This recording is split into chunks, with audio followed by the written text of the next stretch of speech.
धाराशिव जिले के काजला क्षेत्र में कथित नकली सोयाबीन बीजों से किसानों को भारी नुकसान हुआ है। सोयाबीन की बुवाई के बाद बीज अंकुरित नहीं होने से सैकड़ों एकड़ की फसल प्रभावित हुई है और किसानों पर दोबारा बुवाई का संकट खड़ा हो गया है।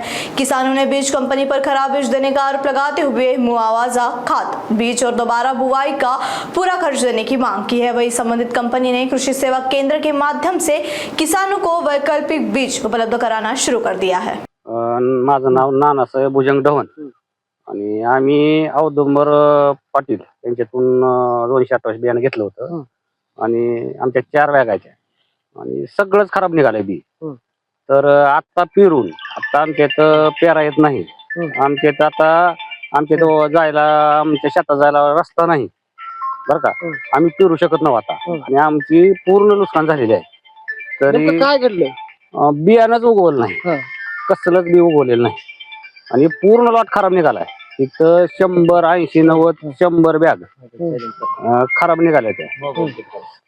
तर आमचं म्हणणं आहे की कंपनीवाल्याने आम्हाला भरपाई द्यावी। आम्ही कंपनीवाल्याला फोन केला असता त्यांनी काय सांगितलं, तुम्हाला काय करायचे ते करा, आम्ही वरपर्यंत आमचा हात आहे, तुम्ही आमचं काय वाकडं करू शकत नाही। ही भाषा आहे, माझ्याकडे मोबाईल मध्ये रेकॉर्डिंग आहे त्याची। त्या कंपनीच्या मालकाला आम्ही फोन केला असता, आम्ही फक्त त्यांनी म्हणलं होतं मागातल्या 4 दिवसाखाली की आम्हाला तुम्ही पेरणीचा खर्च द्या, आम्ही पेरून घेता। त्यांनी अजिबात खर्च दिला नाही। येतो म्हणून आमचं 4 दिवस घालवले आणि आता काय म्हणते फोन करून की आम्ही देऊ शकत नाही, तुम्हाला काय करायचं असेल ते करा, आमचं वरपर्यंत हात आहे, आम्ही सगळ्यांनी मॅनेज केलेलं आहे आणि सरकारी अधिकाऱ्यानं सर्टिफिकेट केलेलं बियाणं आहे, तुम्हाला काय करायचं ते करा असं त्यांनी सांगितलं आम्हाला। आता आम्ही काय करावं? तुमची मागणी काय? आमची मागणी आहे की आता आम्हाला पिकाची भरपाई द्यावी त्यांनी। आता आम्ही पेरलं तरी आम्हाला ती पीक निघू शकत नाही तिथं आणि आता आम्हाला पेरता येत नाही।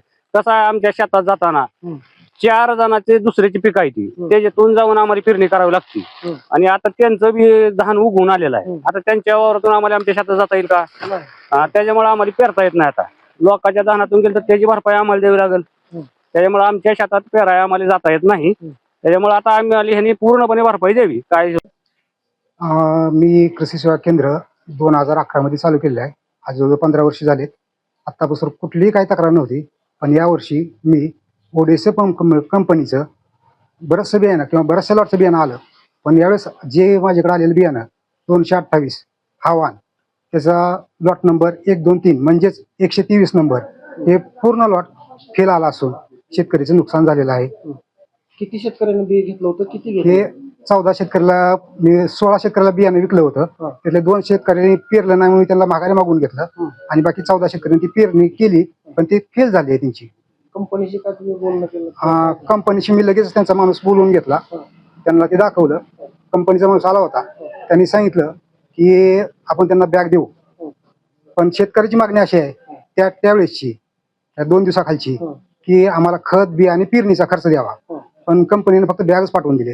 बॅग पाठीमागे दिसते तुम्हाला। तुम्ही सगळे गावाचे संबंध आहे, तर तुम्हाला आता मोठा त्रास सहन करावा लागतो। होय, काय काय म्हणजे काय भूमिका तुमची? नाही, हा मानसिक त्रास तर आहेच, पण कंपनीनं ही त्यावेळेस जर भूमिका पटकरून घेतली असती तर हा त्रास बी मला झाला नसता आणि मला दुकान चालवायला अडथळा झाला नसता, किंवा ही माझे शेतकरी बंधू आहेत गावातलेच, कारण मला बी गावातच दुकान चालवायचं, माझं काजळा गावामध्ये दुकान आहे।